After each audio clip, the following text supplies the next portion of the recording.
Hierdie boodskap na jou toe gebring deur Skatte in die Hemel. Gaan sluit graag by ons Facebookgroep aan vandag. Vandag se skriflesing kom uit Psalm 9 vers 10.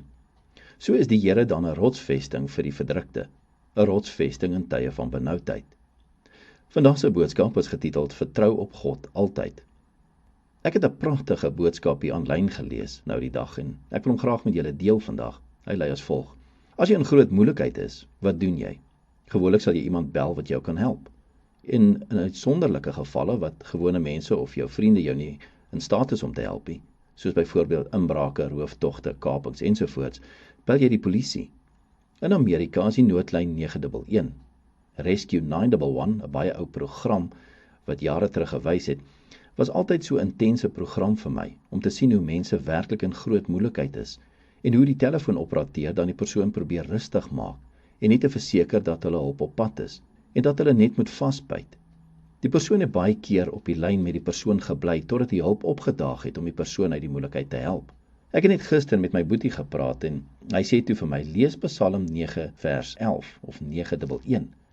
Hoe wonderlik is dit nie? Psalm 911 kan as ware ons noodlyn hemel toe wees. Dis 'n ongelooflike boodskap wat God vir ons gee.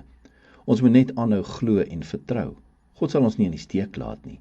Maak nie saak wat gebeur, al voel ons, ek het nou hulp nodig. Ek weet nie wat om te doen nie. Alles voel soos doodloopstrate. Ons gebed hemel toe is soos 'n noodoproep. Die operateur, naamlik Jesus, is heeltyd by ons, terwyl ons wat ook al in die gesig moet staar. Hy sal nie die foon neersit of nie na jou luister as jy bid nie. Hy is daar, die heeltyd. Ons almal het daagliks verskillende situasies waarmee ons gekonfronteer word. En dit is dikwels so dat mense meer uitdagende en moeilike dae het as goeie en lekker dae. Psalm 911 of jou 911 lyn is oop hemel toe, en God sal elke oomblik van elke liewe dag by jou wees. Geen probleem of onmoontlike situasie is te groot vir jou pa nie. Sy spesialiteit is die onmoontlike.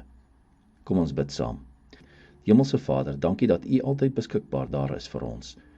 En al lyk dinge vir ons onmoontlik, weet ons dat dit nie vir U onmoontlik is nie. Ons bid dit in Jesus se naam. Amen. As U soortgelyke boodskappe wil ontvang Maandag tot Vrydag, sluit aan by ons WhatsApp broadcast groep. Stuur net jou nommer na 072 581 2973.